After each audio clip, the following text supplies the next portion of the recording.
In this video, I want to explain Amazon barcodes, the difference between UPC, ASIN, and FNSKU, so that you can have the right barcodes on your products sent to your supplier and avoid any kind of error codes. I've also included my complete guide to Amazon barcodes, which you can get free access to by checking out the link down below in my video description. Now, whether you're doing FBA, FBM, wholesale, arbitrage, or private label, I'll show you which barcodes are required, how they need to be placed on your product, and where to get these barcodes. My name is Mark and this is a new channel, so if you could do me a huge favor, hit the like button to help the algorithm. If even just one person subscribes to my channel from this video, I'll continue to post more content about how to make money on Amazon every week. So please hit the like button, comment down below, subscribe, and let's dive in. UPC code stands for Universal Product Code, which are primarily used in the United States and Canada. Now, this is a 12-digit barcode on the back of every product you've ever seen at the store. So when you go into Walmart, a grocery store, a shopping mall, anything like that, just pick a random product off the shelf and it'll have a UPC code. This is a code they use to track inventory, and it's important to understand that you can only buy one UPC barcode per product SKU, meaning if I was selling a large green shirt, I would buy one UPC barcode for every large green shirt I sell. I would still use the same 12-digit UPC barcode for every shirt. But let's say I now choose to sell the same green shirt but medium size. Then I would have to buy a new UPC barcode for that product SKU, because even though both shirts are green, they differ in size.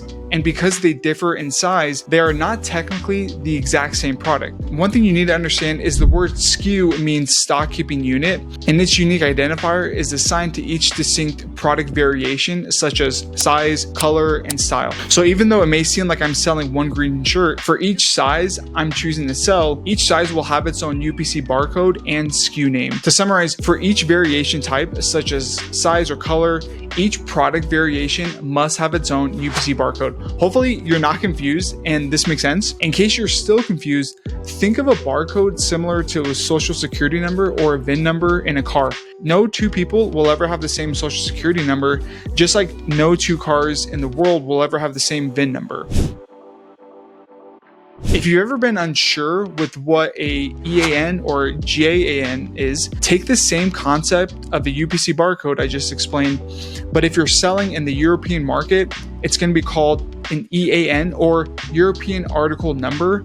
Or if you're selling in Japan, it's going to be called the Japanese article number. So they all serve the same purpose of product identification, but they all differ by geographic region and code length. Now, the manufacturer barcode, which is going to be called the UPC or EAN, is an international standard. So they're recognized worldwide. That's why if you're doing wholesale or arbitrage, which means you're reselling branded products like Nike shoes or Under Armour shirts, regardless of where you bought your inventory from, the UPC barcodes found on these products are recognized worldwide. Then lastly, the ISBN or International Standard Book Number, which is the unique identifier assigned to books. Now, before showing you how to buy a UPC barcode, create your listing, and send it to your supplier, I want to briefly explain what the ASIN and FNSKU is. The ASIN is the Amazon Standard Identification Number. It's Amazon's own unique product identifier per product SKU that's created inside Amazon seller account. And you can find these numbers inside the product listing URL, and they always start with B0, etc. Now, more specifically, an FNSKU, which means Fulfillment Network Stock Keeping Unit, is a unique identifier generated by Amazon for products enrolled in FBA. The FNSKU is used to track inventory, just like a UPC barcode, is used for inventory tracking, fulfillment purposes within the Amazon FBA. And so it's just like another UPC barcode, but Amazon's version of it. So when you're about to send your products to Amazon's warehouse for fulfillment, you need to apply the FNSKU labels to each unit to facilitate accurate storage, picking, and shipping of your product. It's literally the same concept of a UPC barcode, except it's Amazon's version of it, right? Now, you can only receive an ASIN or an FNSKU after purchasing one UPC barcode from gs1.com and using that barcode to create your product listing. Then once you see your listing in the inventory file, you can see your ASIN, and to print out your barcodes, you'll just click the right side button and press print item labels. So to summarize, if you're doing wholesale or arbitrage, your inventory is already going to have the manufacturer barcode or UPC on it. However, if you're doing private label, you'll need to get your own UPC barcode. Okay, does that make sense so far? So the next thing is, where do we get the UPC barcode? Or if you plan to use the FNSKU, like I suggest, where do you get that? Again, if you're doing wholesale or arbitrage, the products you purchase are already going to have the manufacturer barcode or UPC on it that you can use. Otherwise, if you're doing private label like I do, then you are the manufacturer. So your product isn't going to come with a UPC barcode, and you can't get the FNSKU without buying a UPC barcode. What you'll need to do is buy your own UPC barcode from GS1.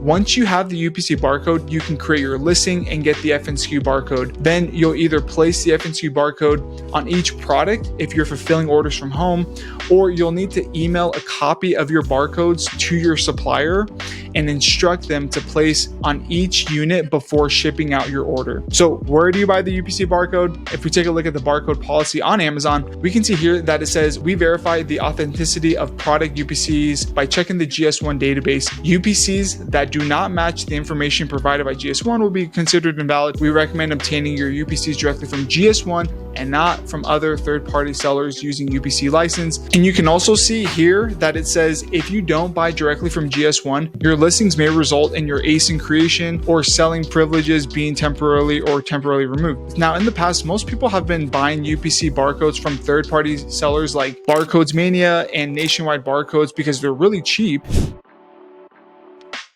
Now that we understand the difference between a UPC and FNSKU barcode, how does a barcode need to be placed on your products? If we take a look at the packaging and labeling guidelines, we can see here that it says any FNSKU you use on a unit must be unique and must correspond to only one unique product. This is what I was referring to earlier with my green shirt example. For each product, the barcode needs to be on the outermost packaging of your product, just like the store, so someone can quickly and easily find and scan it. It can't be on the inside or covered up by anything. Now, this should be pretty self-explanatory.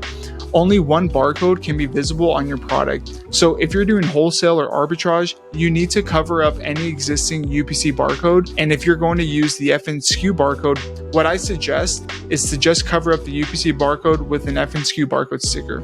I hope this has all made sense, but please comment down below if you have any questions about what I've talked about. And if you could do me a favor, hit the like button, subscribe, and I'll see you in the next one.